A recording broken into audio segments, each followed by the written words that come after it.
देश को कब्जा करने में लगे हैं। जैसे पहले हिटलर देश को कब्जा करते थे, आज मोदी जी देश को कब्जा कर रहे हैं। राज्य का, देश का बहुत बड़ा नुकसान होगा। ये चुनाव आयोग नहीं है, बीजेपी का आयोग है। मोदी जी देश पर कब्जा करना चाहते हैं।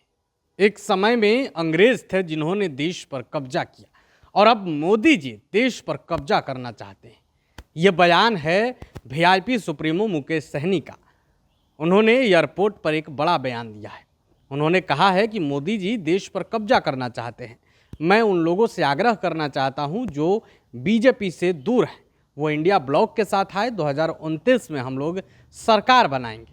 आप ये वीडियो देखिए। देखिए, वहाँ पे क्योंकि बीजेपी से जो लोग दूर है, हम लोग मानते हैं कि वो लोग हमारे इंडिया ब्लॉक के साथ आए, ताकि आने वाले समय में 29 में इंडिया ब्लॉक का सरकार बने। देश में मोदी जी को जो तानाशाह के तहत देश को कब्जा करने में लगे हैं, जैसे पहले हिटलर देश को कब्जा करते थे, आज मोदी जी देश को कब्जा कर रहे हैं। तो ऐसे जगह पे आप देखें कि वहाँ पे बहुमत इस तरीके से आया कि समर्थन देना जरूरी पड़ता था। अगर समर्थन नहीं देते तो फिर ऐसी जगह पे फिर से राज्य में चुनाव होगा, राज्य का, देश का बहुत बड़ा नुकसान होगा। ऐसे जगह पे जब विचार हमारा एक है, जो व्यक्ति हमेशा बीजेपी से दूर रहना चाहते हैं, जो अंबेडकर की विचारधारा को लेकर चलने वाले हैं, तो निश्चित तौर पर ऐसे समय में आदरणीय राहुल गांधी जी ने जो भी निर्णय लिया सही लिए हैं। बाकी रहा कि स्टालिन जी तो हम लोगों के इंडिया ब्लॉक में थे, उस पर आने वाले समय में चर्चा होगा, बातचीत होगा। निश्चित तौर पे वहाँ पे आमने सामने की लड़ाई था, तो आज जरूर वो दुखी होंगे, बट आने वाले समय में वो सब सेटल होगा। अखिलेश यादव लगातार चुनाव आयोग पे सवाल उठा रहे हैं। इस तरीके से वेस्ट बंगाल में चुनाव हुआ, जो नतीजे आए हैं उस पर भी सवाल उठा रहे हैं, बोल रहे हैं कि ईवीएम में जरूर कुछ ना कुछ है। देश में आपको लगता है वो चुनाव आयोग है? ऐसे लोगों को चुनाव आयोग बोल के, इससे पूर्व में जितने भी चुनाव आयोग रहे हैं उन सब का अपमान है। ये चुनाव आयोग नहीं है, बीजेपी का आयोग है। अगर इनको, अगर ज्ञानेश्वर को अगर आप चुनाव आयोग कह रहे हैं, तो पूर्व के जितने भी चुनाव आयोग के बड़े बड़े पदाधिकारी थे, अफसर, जो देश में लोकतंत्र लाने के लिए हमेशा उन्होंने मेहनत किया, उनका अपमान है, उनका घोर अपमान है। ऐसे जगह पे ये बीजेपी के आदमी है, और ये तानाशाही करके देश में बीजेपी के लिए फील्डिंग सेट करते हैं, बीजेपी के लिए चुनाव जितवाते हैं, महागठबंधन इंडिया ब्लॉक के लोगों को वोट कटवाते हैं, काटते हैं। तो ये आप देख रहे हैं कि बिहार से लेकर और पूरे देश में इस तरीके से काम कर रहे हैं। सिर्फ बीजेपी कैसे चुनाव जीते उसके ऊपर वो काम करे। तो चुनाव आयोग नहीं है, वो बीजेपी का आयोग है।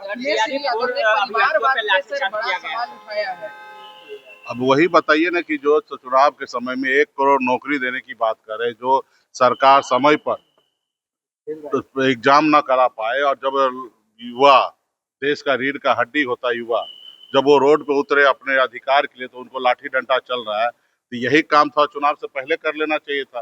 लेकिन यही युवा से मुझे पूरा विश्वास है, भरोसा है, यही युवा जो है इनको बिहार से उखाड़ फेंकेंगे, देश से उखाड़ के फेंकेंगे। हमको बहुत हंसी आता है कभी कभी, जब नीतीश कुमार जी भाषण देते थे, मेरा क्या है, मेरा क्या, मैं कभी परिवार को लाता हूँ क्या, लोग परिवार को लाते, तो आज नीतीश जी पे वही डायलॉग पे। और खैर, नीतीश जी तो कब क्या बोलेंगे, क्या बोलते थे, उसका तो कोई मायने रहा नहीं राज्य में। वो अपने हमेशा सत्ता के लिए, पावर के लिए हमेशा बदलाव, स्टेटमेंट बदलते रहे। तो उसमें अपने सुपुत्र को अगर राज्य में मंत्री बनाए तो कोई बहुत बड़ा आश्चर्य की बात नहीं था। लेकिन हम लोगों को लग रहा था कि ऐसा वो तो नहीं करेंगे, लेकिन खैर किए हैं। और मुझे लगता है कि जो भी मंत्री बने हैं सभी को हमारी शुभकामना है, लेकिन किसी में कोई योग्य नहीं है कि बिहार को अच्छे से चला सके। आने वाले समय में निश्चित तौर पे एक बदलाव हम लोग लाएंगे। संतोष सुमन ने कहा है कि तेजस्वी यादव जब हाफ पैंट में थे तब से मैं राजनीति कर रहा हूँ, वो हमको राजनीति की होता है। जब सब लोग, वो भी किसी न किसी दिन हाफ पैंट में होंगे। और उनका पिताजी का तो इतिहास है कि किसी के साथ धोखा करने का। मांझी जी क्या किए थे, नीतीश कुमार जी को धोखा ही दिए थे ना। तो ऐसे लोगों के बारे में क्या बात करना है।